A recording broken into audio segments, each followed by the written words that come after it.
اب یہ ابھی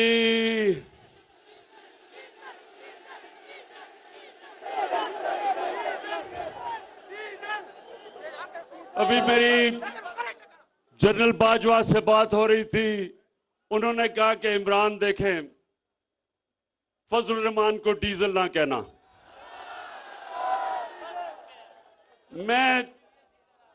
میں تو جنرل باجوہ نہیں کہہ رہا، لیکن عوام اس کا نام ڈیزل رکھ دیا. عوام نے اس کا نام. اچھا اب سنیں دیکھیں، ابھی ڈیزل کے اوپر بعد میں آتے ہیں. ابھی آتا ہوں. سنیں دیکھیں نوجوانوں، مجھے موقع نہیں ملتا آپ سے ہر روز بات کرنے کا، تو میں اس موقع کا فائدہ اٹھاتے ہوئے صرف میں آپ کو ایک چیز سمجھانا چاہتا ہوں کہ انسان جب کسی کے سامنے جھکتا ہے وہ اپنی عزت کھو بیٹھتا ہے، غیرت کھو بیٹھتا ہے. اور جب ایک قوم کسی کے سامنے جھکتی ہے، اس قوم کی کوئی عزت نہیں کرتا، اس ملک کے پاسپورٹ کی کوئی عزت نہیں کرتا. میرے نبی صلی اللہ علیہ وسلم، اور یہ میں آپ کو تاریخ کا واقعہ بتا رہا ہوں، 628 اور 629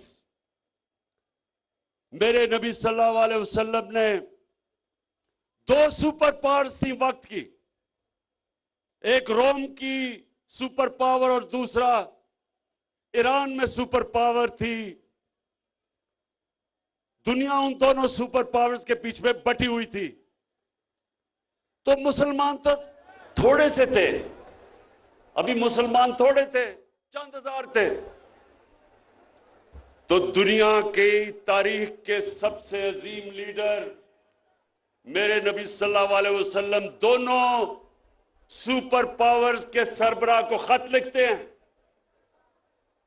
کہ میں اللہ کی طرف سے سچ کا پیغام لے کے آیا ہوں، اگر تم اس پیغام کے اوپر عمل کرو گے یہ تمہاری بہتری ہے، اگر تم نہیں کرو گے تمہاری تباہی ہے. اب نوجوانوں سنیں، وہ سپر پاورز کدھر تھوڑے سے مسلمان. ہمارے نبی صلی اللہ علیہ وسلم نے کیا پیغام ہمیشہ کے لیے ہمیں دیا کہ آپ تھوڑے بھی ہوں، آپ کمزور بھی ہوں، لیکن جب تک آپ میں غیرت ہے دنیا آپ کی عزت کرے گی. انہوں نے دونوں سپر پاور کے سامنے ہاتھ نہیں پھیلایا امداد مانگنے کے لیے، قرضے مانگنے کے لیے. انہوں نے ان کو پیغام دیا، اور دنیا کی تاریخ اس چیز کی گواہ ہے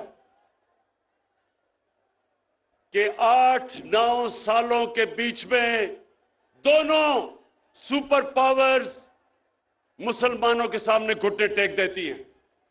یہ دنیا کی تاریخ میں ہے. تو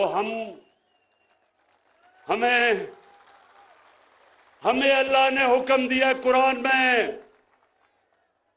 کہ اپنے نبی کی سنت پہ چلو، اس کے راستے پہ چلو. تو نوجوانوں آج سب سے پہلا میرا پیغام یہ ہے